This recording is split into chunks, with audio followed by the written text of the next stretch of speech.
Accords.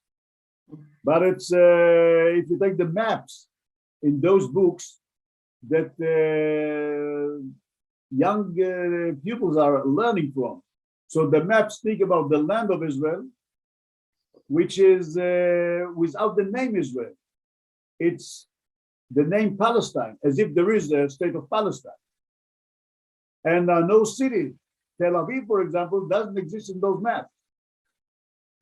Of course, there are some other absurds, but trust me, and I want to conclude it with this point.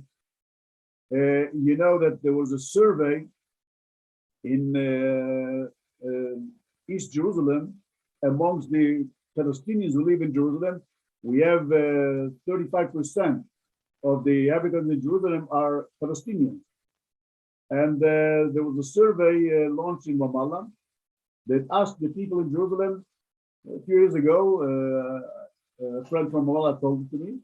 He said they asked the question, are you ready to move to live in any Arab democratic country?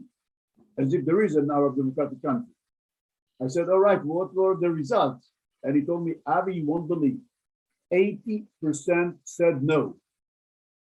That's very important, but what about the rest? He said, 20% are liars. And trust me, I'm in this business for 50 years. In dealing with Palestinians, with Arabs, I've never found even one person, neither among the Israeli Arabs nor among the Palestinians in Jerusalem, not even one person who agreed to move voluntarily to any Arab country, including the Palestinian Authority, except those who were connected with terror organizations like Hezbollah or with Iran. Even one of them was a member of the Knesset, and he left just before we put him in custody.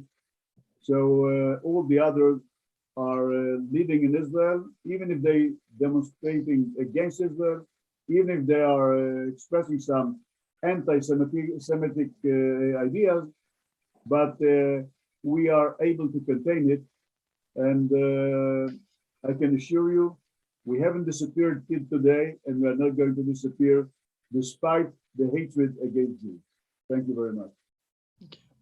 Pleased to hear that, Avi. Thank you. Thank you very much. Can I turn now to Robert Jenrick? And can I just say that Robert is a member of the British Parliament since 2014 and served as Secretary of State for Housing, Communities and Local Government from 2019 to 2021. And prior to that, I think you served in a number of ministerial roles, Robert. We're very delighted to welcome you to the dialogue today, and the floor is yours. Why do so many people still hate Jews?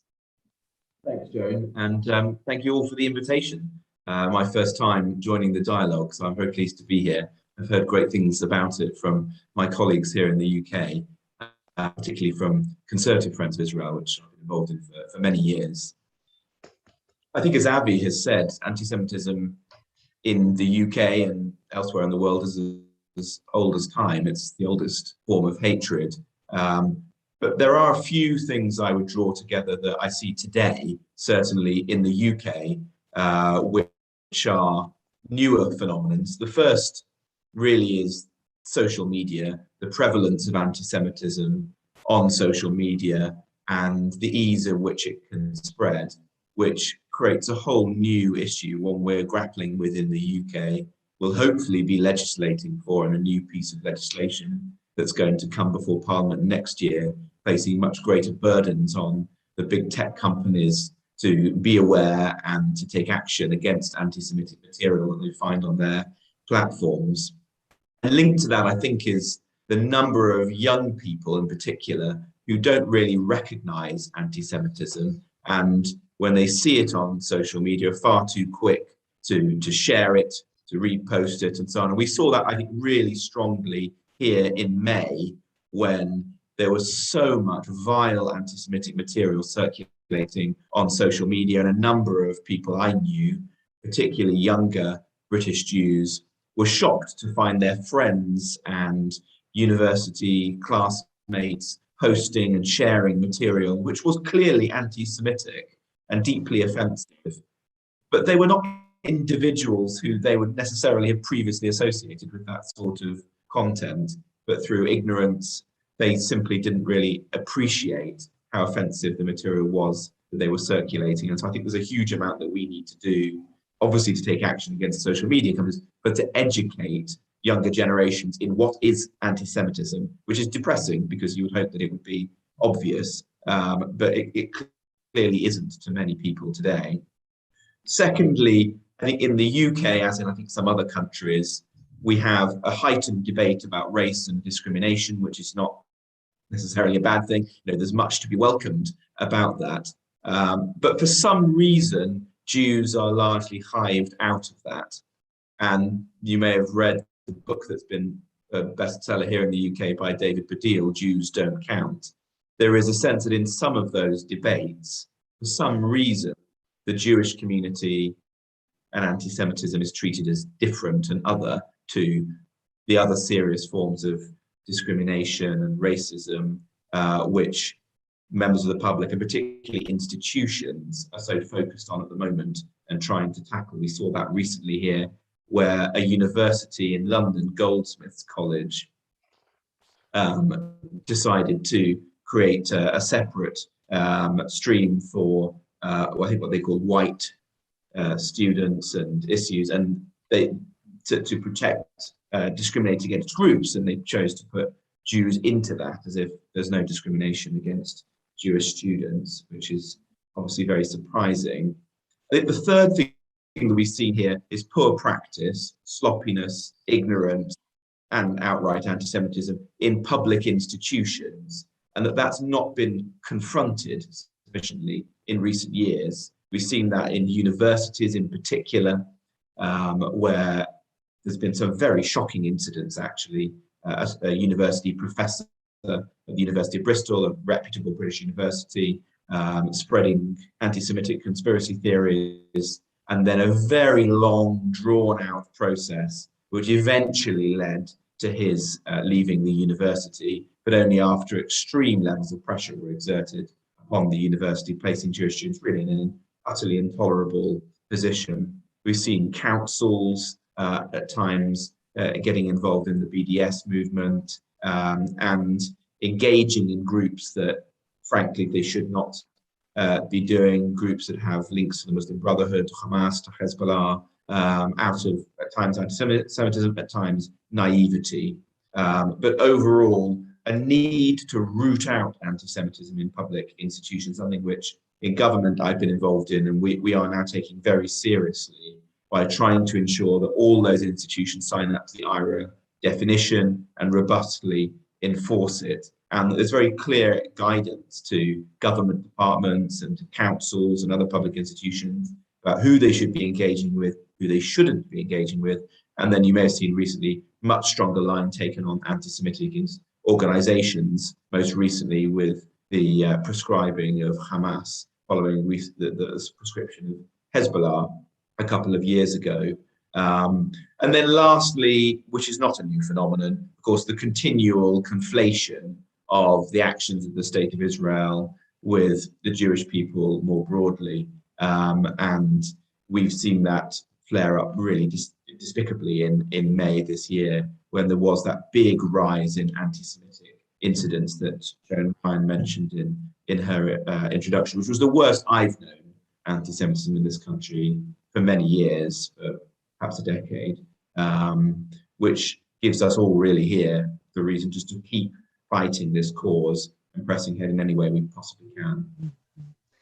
Thank you, Robert. And we have seen something very different, haven't we, over the last 12 months or so in the UK, where abuse and even some violence inspired by anti-Semitism has broken out on our streets, which I don't think we've seen before, not for a very long time.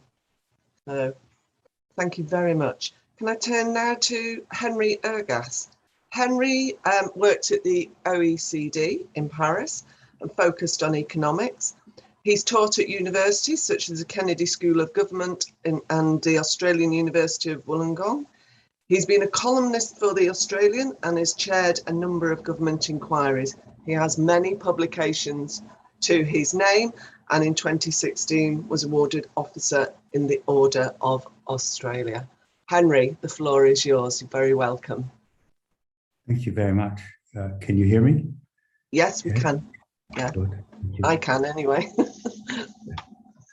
Well, trying to build on what has been said until now, I mean, anti-Semitism is and has always been an extremely complex and diffuse phenomenon, which takes a very large number of forms. Looking at the recent period, it seems to me that there are three crucial vectors of anti-Semitism that have contributed to the recent rise in what could broadly be called Judeo-phobic incidents. So the first and most obvious is the persistence of Islamic Judeophobia in all of its forms, and the spread of that Judeophobia through largely the Arab language media and through Islamic communities into the West, where it has had a particular impact in the countries where there are relatively large Muslim communities, such as France, to some extent, obviously even the UK and so on. The second element, which I think is perhaps numerous. I'm on this day. He tends to run them so close to each other. There's almost no time. If I'll go up early, you go up early too. Michael, could you mute yourself? Sorry. If you mute yourself, thank you. Henry, back to you. Yeah, okay. I think the second phenomenon, which is newer and deeply troubling, is the return of some traditional forms of anti-Semitism centered on conspiracy theories, even in countries in, for instance, Europe, where there are very small Jewish communities or virtually no Jewish communities at all. And in those countries, but also elsewhere, what we've seen most recently is the COVID pandemic giving rise to conspiracy theories, which have had fairly broad dissemination through social media and have galvanized wide audiences around the belief that somehow there is a link between the pandemic, the measures taken by governments, be it lockdowns or measures aimed at promoting vaccination, particularly restrictive measures, and the financial interests of Jews. This is a return of a kind of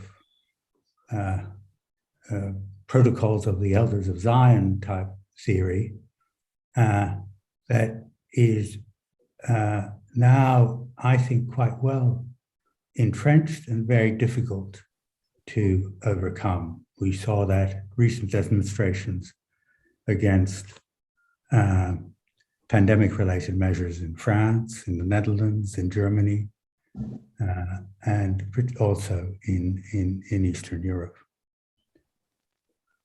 The third element that is important, and this one too, I think, is also relatively new, or at least more recent and more virulent, and has had a very large impact, is the transformation of what you could call elite anti-Semitism. Now, traditionally,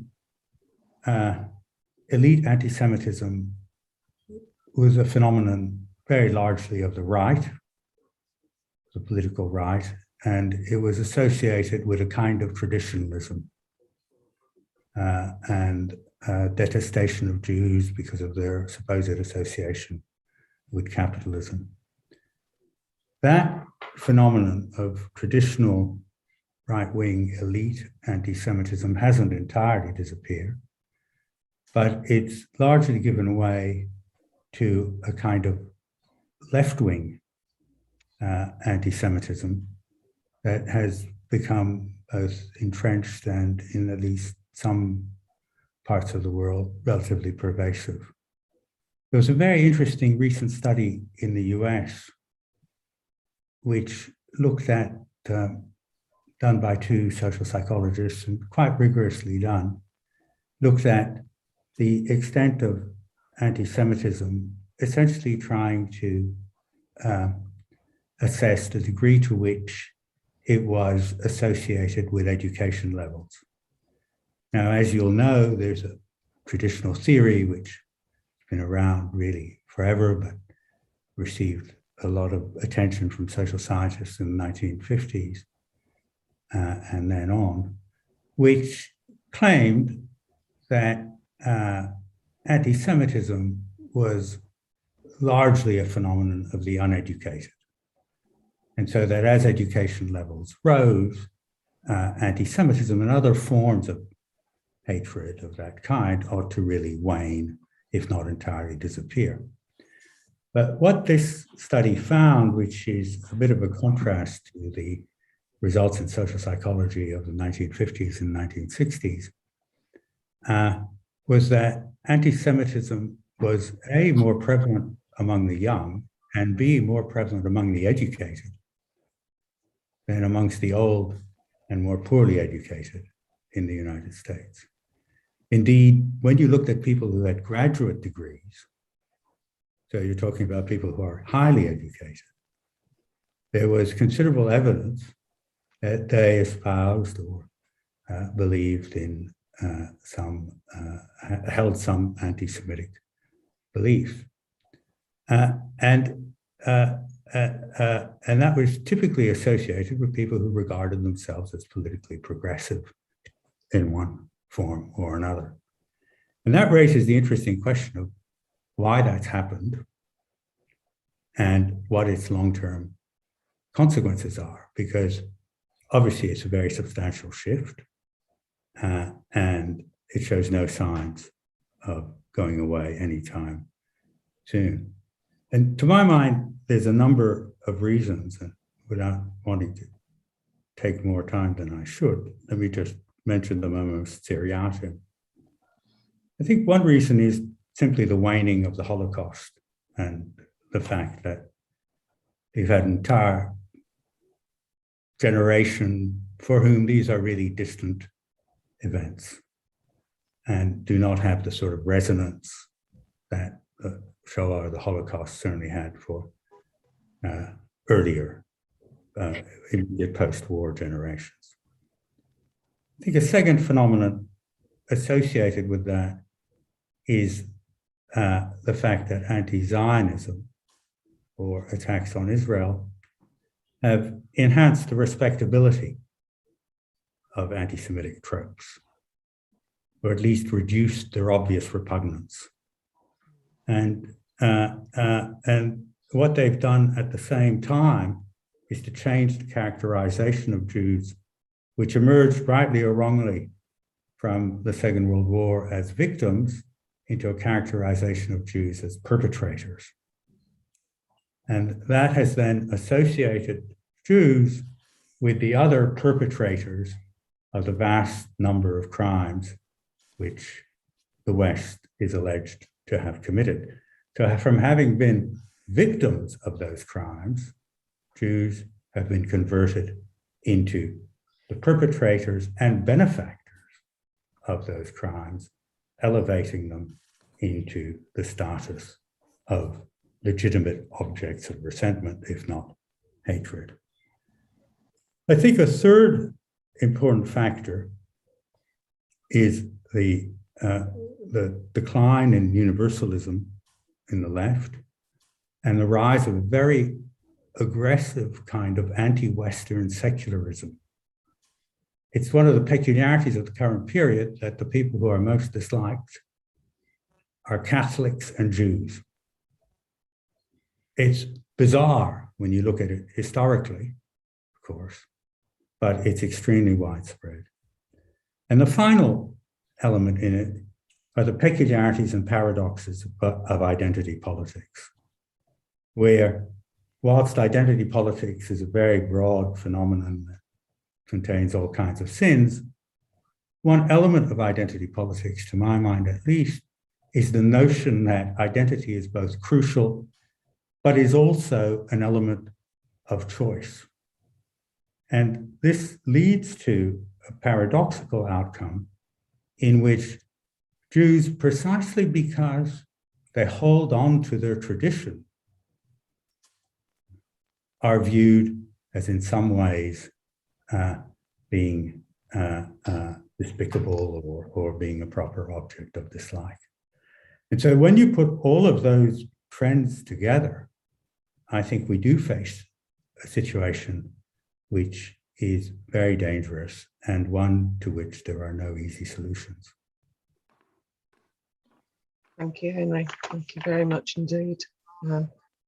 And echoes back in a way to what Abby was saying about we're still here. I think there are those who question, why are you still here? And focus on those traditions and that identity as a negative. Can I now turn to Michael Danby? Michael, welcome. It's lovely to see you.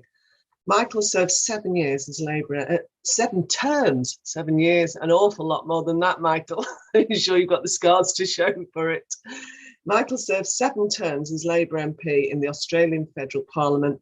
He has extensive experience as a writer and a speaker, and he served in the Julia Gillard government, and he is a long-standing member of the dialogue, a stalwart of this dialogue. Michael, the floor is yours. Thank you very much, Joan. It's difficult articulating after Henry Ergas's sort of masterful dissertation, short dissertation on the modern phenomena of anti-Semitism, but I think I just want to take up a few points that he said. I thought it was really interesting. It connects with what Mary said, that Jews and Catholics are now regarded as enemies by those practitioners of woke politics or identity politics or political correctness, Avi, as we used to call it in the past.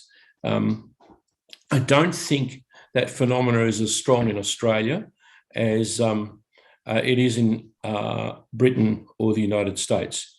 I have to say, Joan, in the UK's defence, in your defence, what a wonderful victory it was for the British people to defeat Corbyn. I never got so much nachas, derived joy, from seeing a post-election interview with an old working class lady in the north who was asked, did she vote against Mr. Corbyn because of Brexit? And she said in her very thick North Country accent, no, she voted against him because he was an extremist and because, of his attitudes to the Jews. Now, I do think there are a lot of people in all of our societies who are very sensible and who don't buy all of this extremism. I have to report to Avi that I think, counter to what everyone is saying, that we're in a slightly better situation the last couple of years. Maybe because of the Abraham Accords, maybe because there's a new diverse government in Israel, which is not such an easy target for the Israel haters. That may be unfair, but all of these factors come into account. Again, to turn to the UK, I think it's fantastic that there's a demonstration outside the BBC to complain about its coverage of the young people on the bus who are going to Hanukkah who were attacked by Muslim rioters in the street. And the BBC reported that falsely that the Jews in the bus had cursed the Muslims. So there's a lot more preparedness in Britain, from what I can see as an outsider, to confront these things, and good on you for doing that. Here in Australia, BDS is utterly defeated, as even the Green political party won't have anything to do with it. Like the United States, there's a slight upsurge in far-right anti-Semitism. In America, they call them the Proud Boys, and the nuts that gathered in South Carolina that President Trump should have denounced more quickly than he did. Of course, he did in the end. I mean, part of his family is Jewish, so he ought to. But here, the security services have officially declared that far-right extremism is a factor that they're keeping an eye on. In fact, I think they said it was, over 30% of their surveillance work. So it gives you some indication. But the Abraham Accords, the new government have all, I think, ameliorated the extreme anti-Semitism, anti-Israelism that we saw a few years ago. Of course, it's still going strongly, and it's probably, down from 100% to 90%. I think we've all, through organisations like this, helped each other, not just with networking, but with international phenomena like the IHRA definition. Mary and Michael and my son and a friend of theirs, Eric Roosendahl, did a fantastic job to get this adopted by the New South Wales Labor Party, which has traditionally been, Avi and Henry, the most anti-Israel branch of Labor, even though it's not a left-wing branch, it's a right-wing branch of the Labor Party, very strongly associated with Islamic extremism in some of the branches in Western Sydney. So I see the main danger of anti-Semitism being actually in the United States, on the campuses, in the academia, in BLM, amongst the woke who argue for intersectionality, which is the ideology that believes if you're a black person in Chicago suffering discrimination, you have to go to demonstrations and chant from the river to the sea, Palestine will be free. Of course, these causes have nothing to do with each other.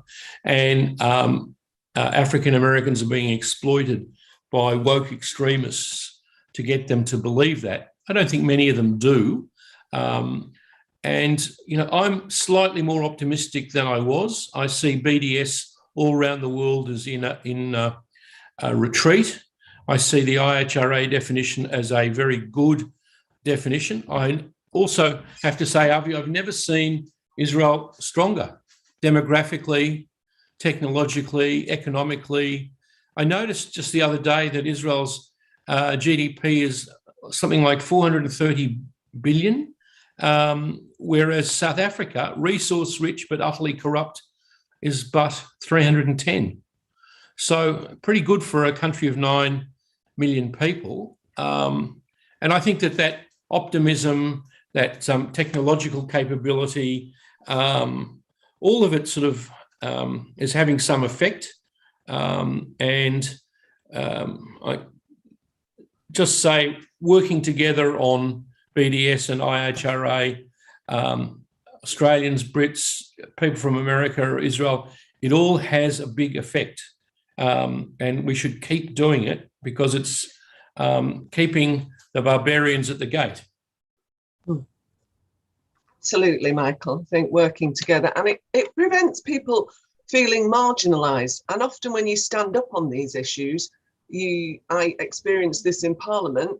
You look behind me and there'd be nobody standing up behind me. There'd be three of us, like a tag team, really.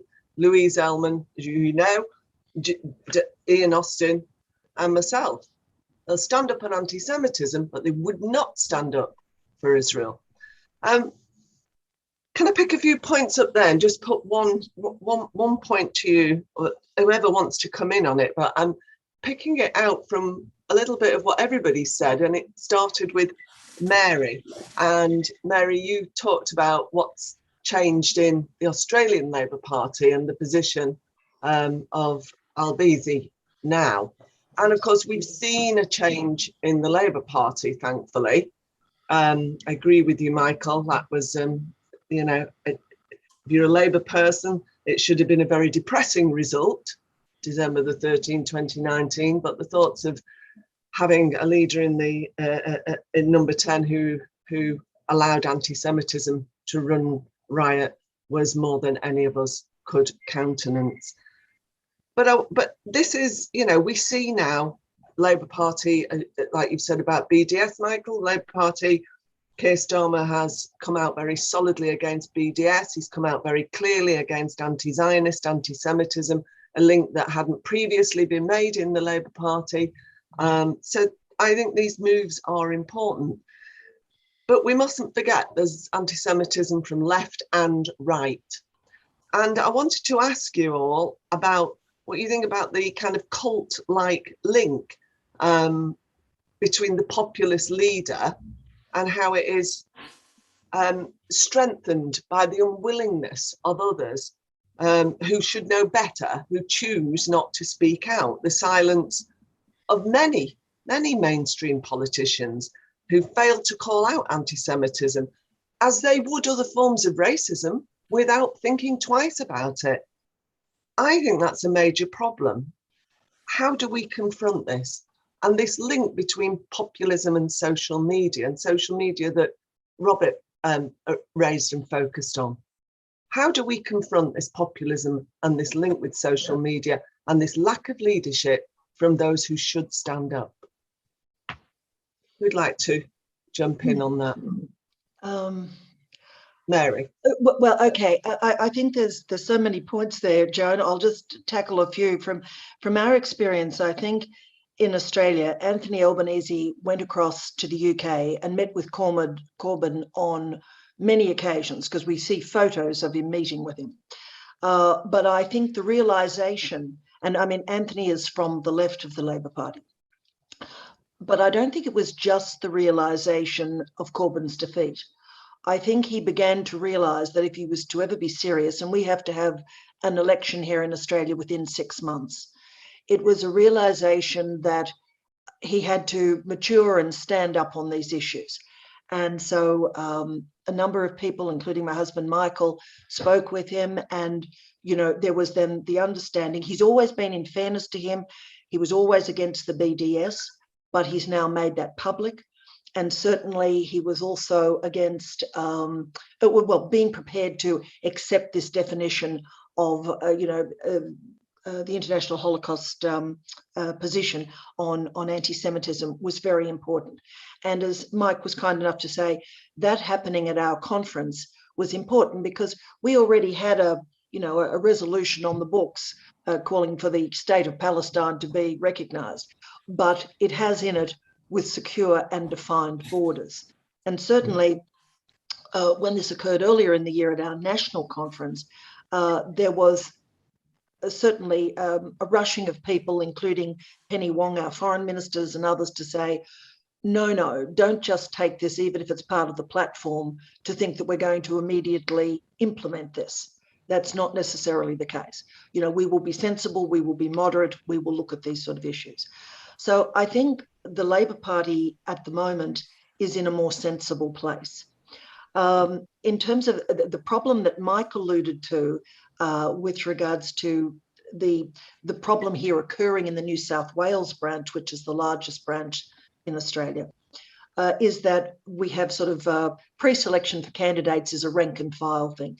So if your electorate happens to have a lot of people from Pakistan, in Victoria, different place in Victoria, but in New South Wales, rank and file, and if you have people who are from Arab backgrounds and Muslim backgrounds, etc., then the issue is they could put their own candidate in, or those, and there's about half a dozen of them who have tried to ride this wave, and what they've done is sort of saying, oh, well, we'll speak up for Palestine for you.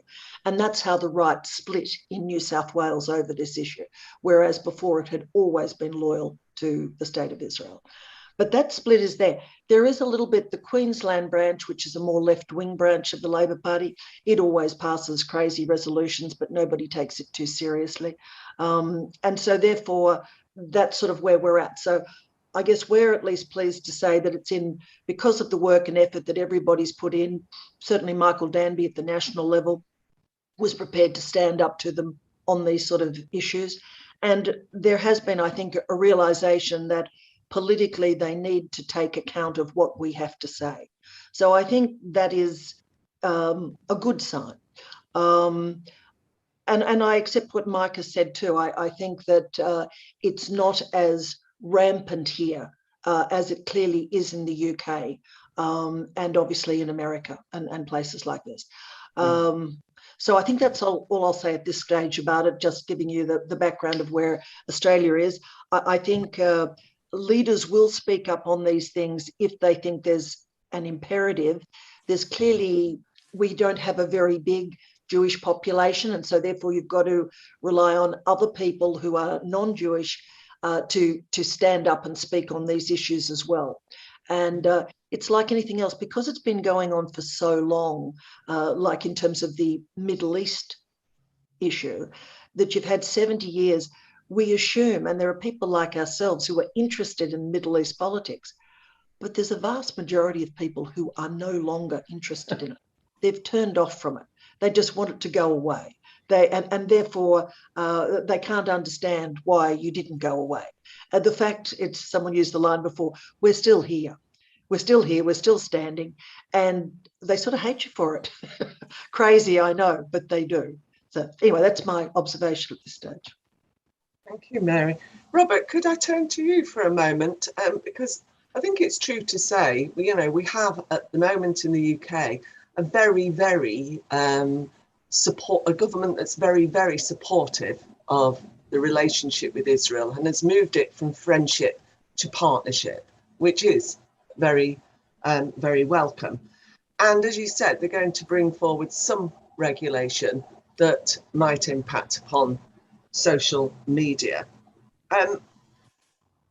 Do you think that, do you think that regulation will be enough? Because we seem to me to be way behind the curve on the use of technology and regulating it. And I would imagine in 50 years' time, people will look back and find it incredible that we let social media and the complete lack of regulation of any kind, we let it just explode in the way that it has. And I doubt any of us would think that we should have a completely unregulated print and broadcast media.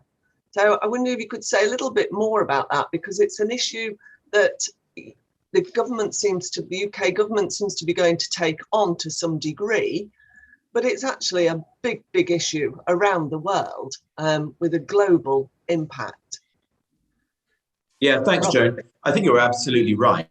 I mean, I think we are relatively slow to take action, although faster than some other countries in the world, and a lot really remains to be seen. The bill that is going to be coming before Parliament will be published shortly, and will then have, or the next version will be published shortly. It's being scrutinised at the moment, and then it will pass through Parliament quite slowly, I imagine. So even here in the UK, which is trying to take this issue seriously, it's going to be some time, maybe a year or two, before we have that legislation on the statute book and we begin to see its effectiveness. It will be a big task, given the quantity of material that we're trying to regulate. And the debate here is much broader than anti-Semitism or even racism. It covers all manner of other online harms, as we refer to them. But I do think that the prevailing view within Parliament and the country here in the UK is that we need to take very tough action now, and that the responsibility of a big tech company is really one of a publisher rather than just simply the provider of a platform with no accountability for the material that goes on it. And that's a significant change in recent years, and we'll have to see whether this bill is effective in pushing those companies to actually take action, to create the algorithms and to monitor the content and to take it down swiftly. We have seen just this year some really horrendous content online, and as I say, at massive scale, particularly in May, but there have been other instances as well. And so I think the time really has come for much stricter regulation. Having said that, I mean, of course, a proportion of that content is from people who you would describe as being extremists, and we need to take action against those.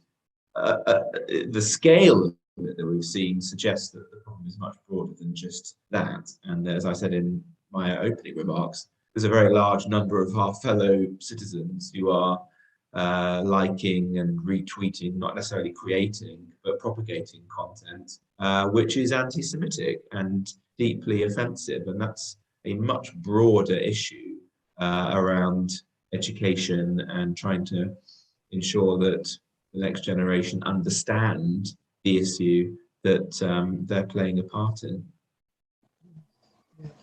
Well, Joan, can I just say something about the social media?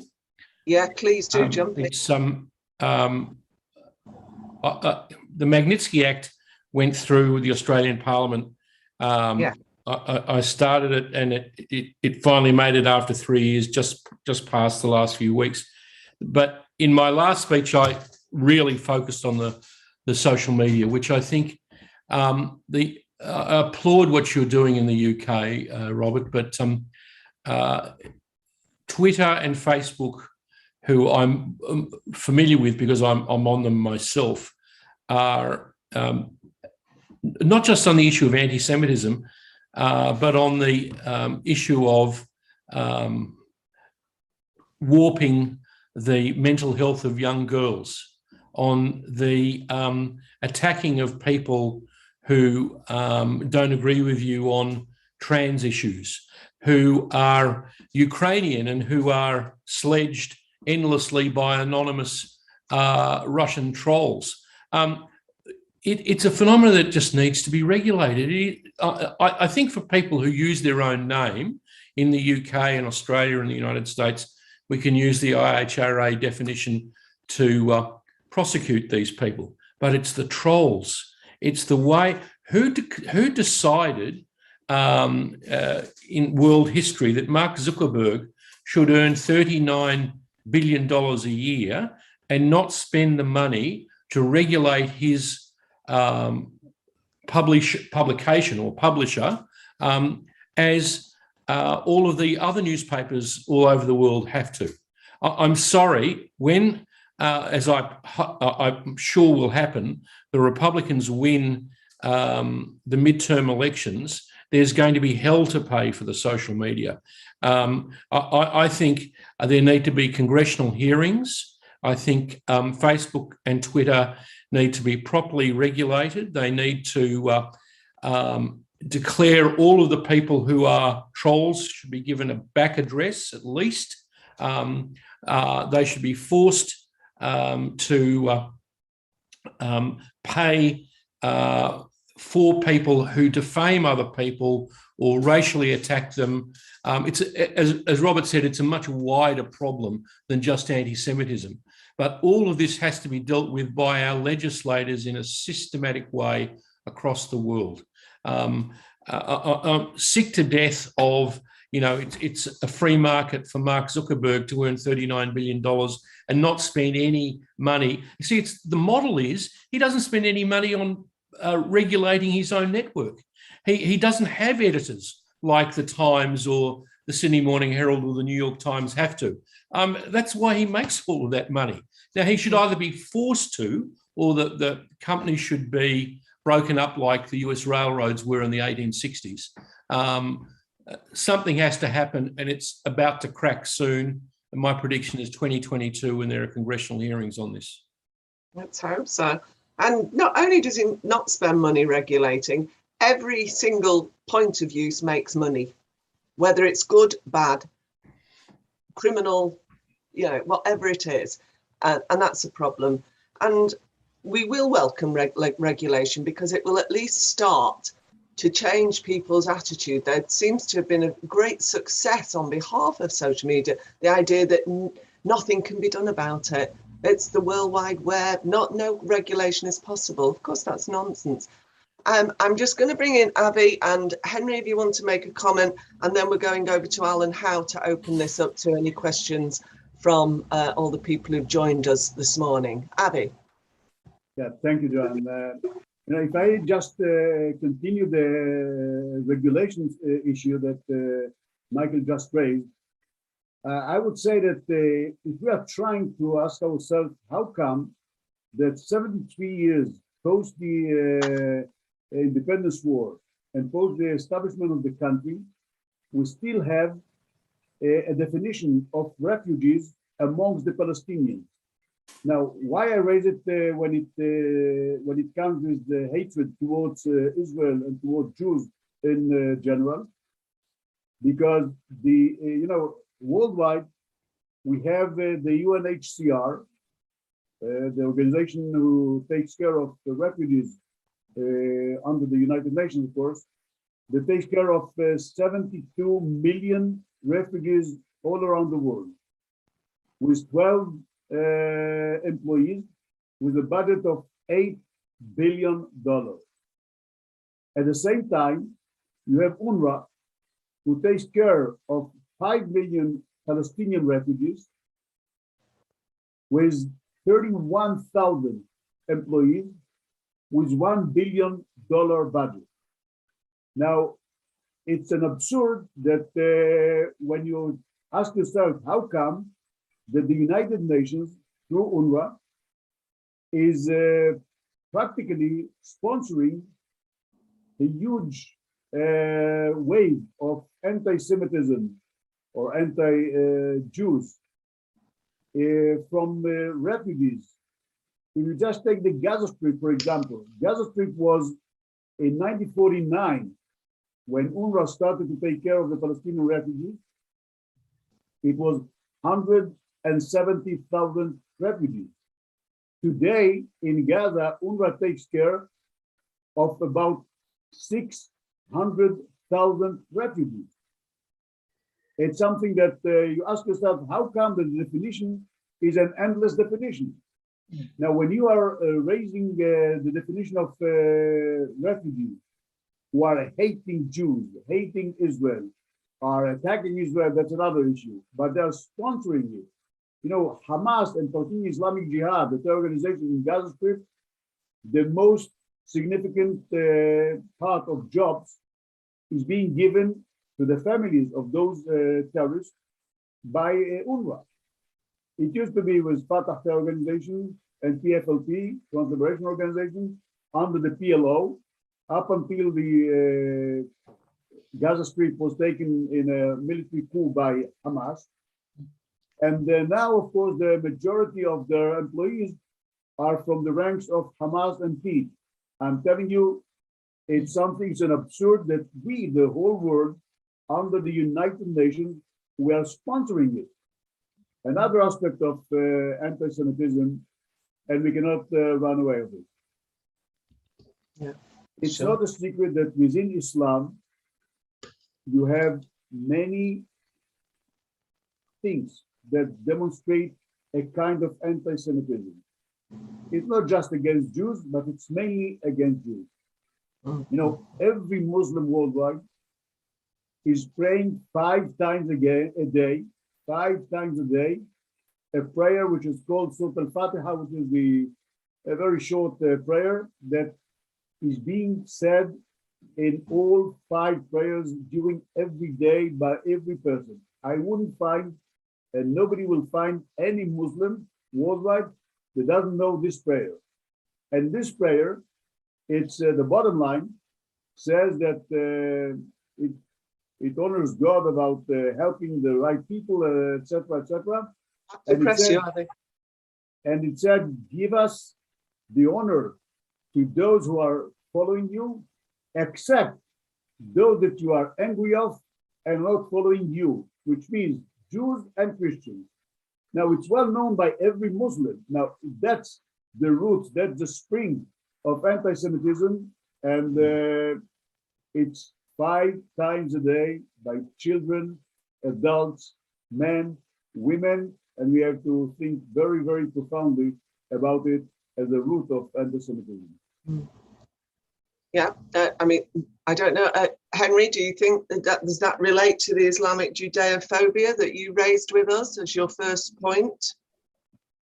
I think so, yes. But really what I wanted to say, if I may, Joan, was to come back to the issue of social media. And it seems to me that a very important aspect of that, and really one of the things that we have to focus on when we consider what to do about it is how we balance freedom of expression on the one hand with regulation on the other. It seems to me that a very important aspect of social media, and that what it has brought that has really changed, is not merely this instantaneous connectivity on a vast scale, but also anonymity, possibility of anonymous communication, which previously was effectively much more restricted. It's got to be stopped. And we all know that in the Bible, Adam and Eve get names or are given names after they have fallen for the first time into sin. And the relationship there is obviously between having a name and taking responsibility for your action. A name is ultimately a way of being held accountable. And what anonymity does is it removes that relationship between your deeds and your words on the one hand, and you as a responsible individual on the other. And that's why when you look at this issue historically, it may seem somewhat odd, and I'm surprised that people don't know more or don't realize this to a greater extent. But the great people we view as champions of freedom of expression, John Milton, John Stuart Mill, Charles Dickens, all of them wrote significant tracts in favor of the regulation and restriction of anonymity. And they did so because they believed that anonymity was a form of poison. It allows people to say things which they would never otherwise say. And then once those things are said, they become part of the norm. And so the struggle we face is how to deal with that, whilst at the same time recognizing that there are some people for whom anonymity may, in some narrow circumstances, in my view, be legitimate. Can I just make one further observation, which is this? I have no doubt that social media has aggravated many underlying problems precisely through this mechanism of anonymity. But at the same time, I find it deeply concerning that there are so many people out there who hold these views. Clearly, if they express them, it's because they hold them. And that comes back to the question which we've been grappling with throughout this session of how we deal with that brute reality which social media may worsen, but is in a sense the distorting and enlarging mirror of. And to my mind, that also then comes back to a broader political and social trend, which is the increasing tendency to view everything in friend-enemy terms. Yes. And this pervasiveness of this friend-enemy mindset, which then acts as a poison in the relationships between people, destroys civility and undermines our ability to live together. And unless we can give some careful attention both to the phenomenon itself and to its root causes, and on that basis identify realistic ways of dealing with it, then I do think, though I share in some respects some of Michael's optimism about the situation in Australia more recently, but even accepting that optimism, I think there are real problems that we desperately need to address. Absolutely. And I think it's that desire to be optimistic. If I may refer to for these Henry's problems. words, if it's possible, just to refer to Henry's words. Well, can I just bring Alan in, and he will come to you, I'm sure, because he has questions, and we've eaten into the time for the broader audience, Abby. We do want to hear this, but if I bring Alan in now, I'm sure he'll come to you. Is that okay? Thanks, Alan. Joan. Yeah, thank you. Well, I think, like I tell you what, just before I ask a few questions, I think really it's a fairly simple fix for the social media problems we have, and that's that you bring the social media publishers, because that's what they are, in the same way that my newspaper, The Australian, publishes online, and it publishes a physical newspaper, and it's governed by the rules of publishing. And nothing is published anonymously. Certainly nothing is published to the degree that you cannot discover who uttered that or said that or wrote that. Newspaper publishers assume a lot of responsibility, including the responsibility for letters published in their newspapers, and they always have. It's a fairly simple thing. You bring the social media companies into the realm of publishers, and then they're governed by the laws of publishing. End of story. Absolutely. There's a couple of questions. Harvey, I've got one question here. How much anti-Semitism is driven by envy of Israel's education standards, of its economic achievements, and how much is ancient, almost atavistic hatred? I didn't hear you quite well. Can you repeat, or John, can you repeat the question? Yes, Harvey. So I'm asking, one question that we've been asked is how much anti-Semitism in your region is driven by envy of Israel's education standards, envy of its economic miracle, and how much of it is an ancient, almost atavistic hatred? Well, it's hard to measure it because it comes amongst many other issues. I'll give you an example, not just from social media, but from the Israeli parliament. Once a year, we have a day of the Arab language. In Israel, in Knesset, we have two languages that you can speak, Hebrew or Arabic. These are the only two languages. You are not allowed to speak neither in English nor in French. But nevertheless, one member, a very significant person, Israeli MP, member of Knesset, told the Speaker of the House in front of all members of Knesset, Mr. Speaker of the House, it was at that time Yuli Edelstein. He told him, that according to Islam, Jews won't be able to be in paradise. Now, it's a sentence, that when you say it in a parliament, it's a very, very significant and very strong sentence. And the Speaker of the House asked him, but why?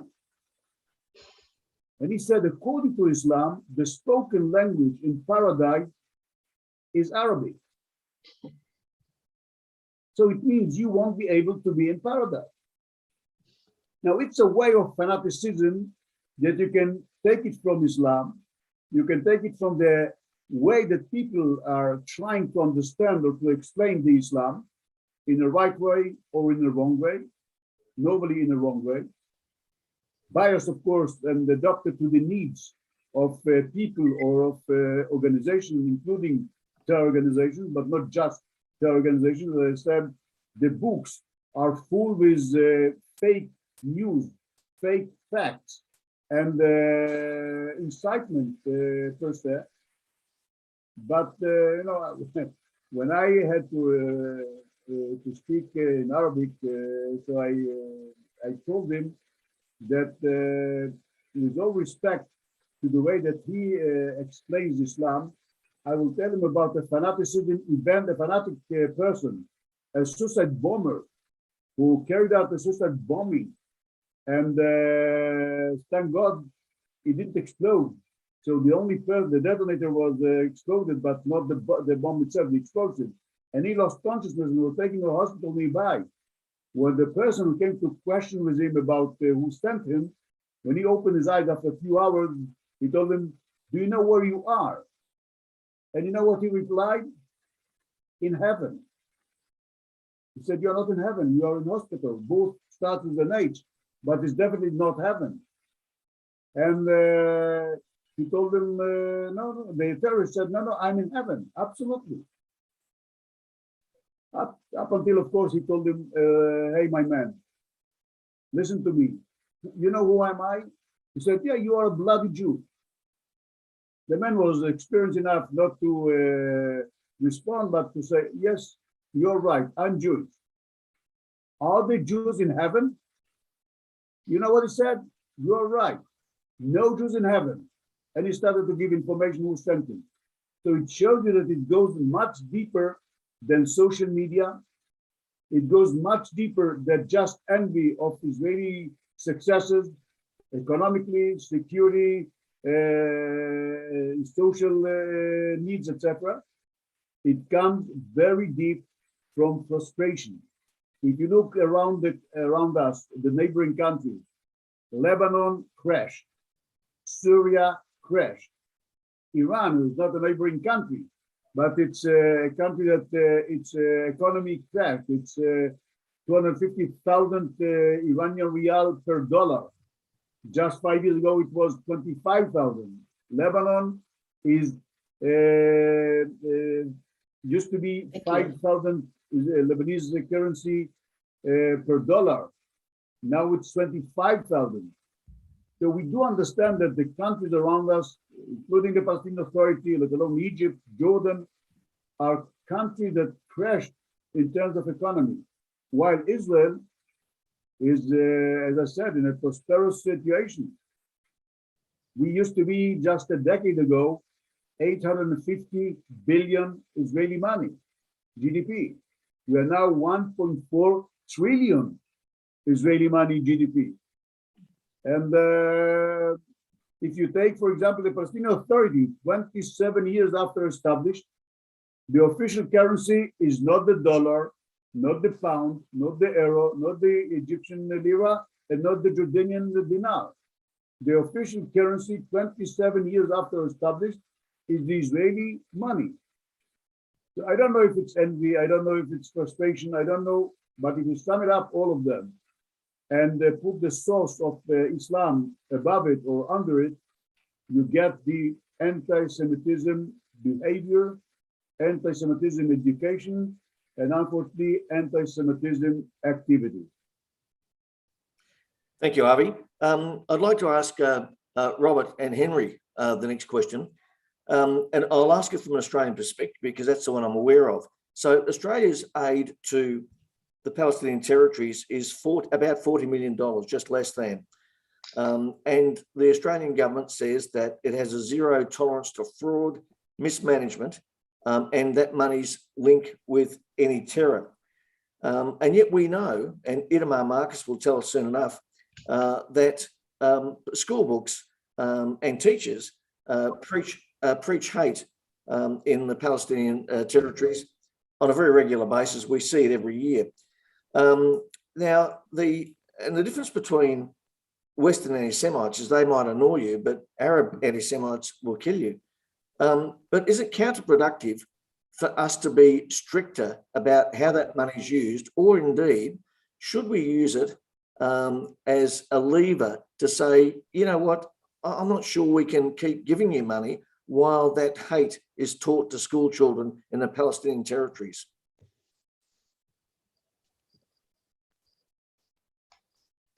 Well, shall I go first? I entirely agree with the point you're trying to make. We've been having this debate for as long as I've been in Parliament. Joan will have participated in debates on this long before I came to the House of Commons. I think progress has probably been made, but not nearly enough. If there were a debate on this tomorrow, the minister in the British Parliament would stand up and say exactly what you've said, that very strict controls are in place, and yet you still see all of the things that you've just described. Still see schools being named after suicide bombers. You still see textbooks and curriculum, which is not just offensive, but is perpetuating a cycle of hatred and needs to end. So I do think that the British government needs to be even stronger on this point and adopt really a zero tolerance approach. I think it's actually been helped also by what's happening with the Abraham Accords, that there is a wind of change blowing across the Middle East, particularly in the Gulf states, whereby some of the traditionally sympathetic countries to the plight of the Palestinian people are taking a much, more sensible approach where they want to build bridges people to people. They want to create greater understanding, remove some of this hostility that's existed for far too long. And generationally, I think that's already happening. I was in Bahrain a few weeks ago, and it was immensely heartening to see the interactions that were already happening between people, scientific communities, military and security, universities, you name it. I visited the synagogue there, and I think that will only continue and will make those forces within Gaza and the West Bank that want to perpetuate this degree of hostility seem more antiquated and out of step with changing public opinions more broadly in the Middle East. So for our part, we should be much stronger than we are today. I think it's frankly embarrassing that the British government, like a number of other Western governments, funds some of this material that we're still seeing. Henry? Well, Alan, as an Australian taxpayer, I'm certainly outraged at the thought that the taxes that we gather and that should go for public purposes, for purposes that contribute to the public good, those taxes were being utilized in Middle East or anywhere else to promote hatred. And I think to the extent to which they are being used to promote hatred, then that should come to an immediate end. That's a poor use of taxpayers' money, and it's one which in the long run can only have a blowback effect, not merely in those areas where it's spent, but also on the safety and security of Australians.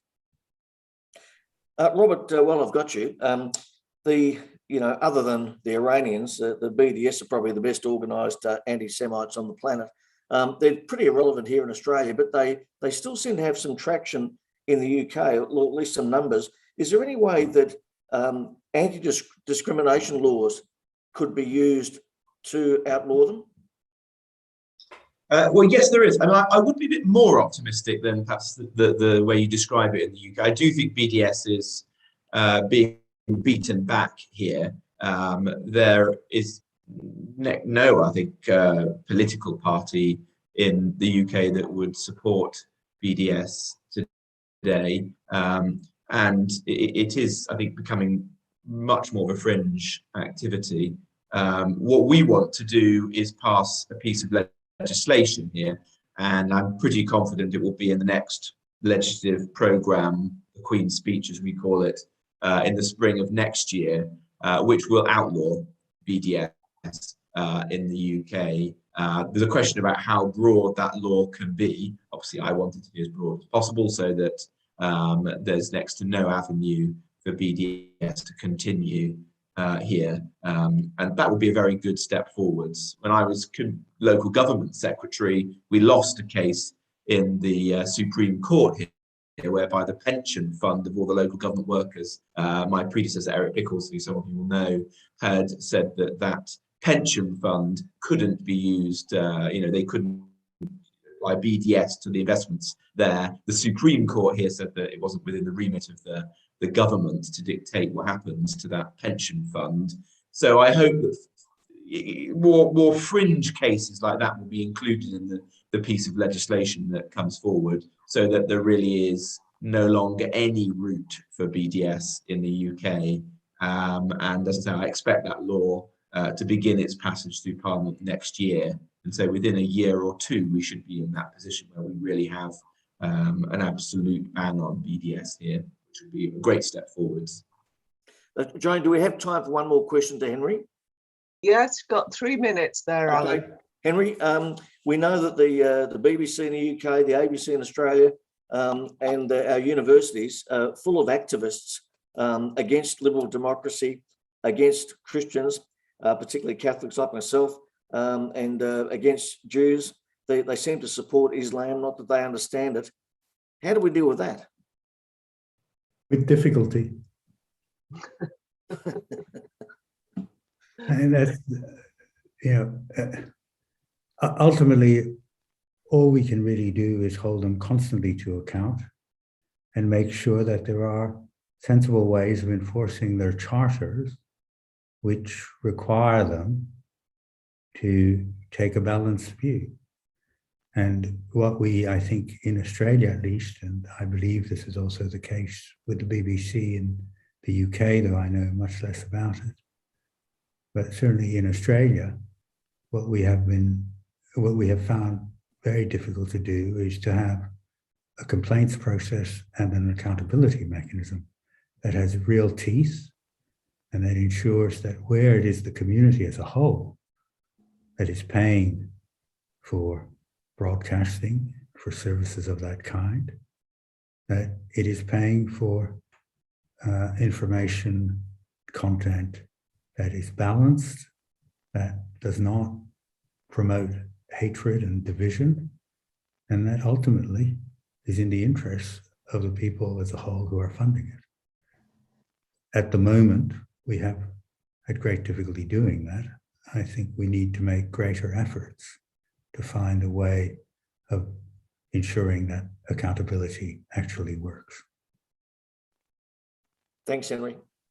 Thank you, Alan. Thank you very much indeed. It just remains for me to say a real thank you to all our panelists. I think it's been a fascinating discussion. We could carry on for a very long time because this is a subject with a very long history. It's a very dangerous, and it's not looking like it's going to come to a conclusion and end anytime soon. But what I do know is what somebody else said earlier, working together, I think it was Michael, all working together. We have powerful voices and we have strong decision makers and influencers who agree with us. And if we all work together, we make a difference. I know that's been the case in the UK. That's not to say it's all perfect. There's a lot more to do, but we do make progress and we should never be defeated by this, never, because what that says about what will happen to our democracies is something very serious indeed. So thank you to all of you for your contributions today. The next session is about to start. It's conflict inevitable over Taiwan. I think our own Michael Danby is chairing that.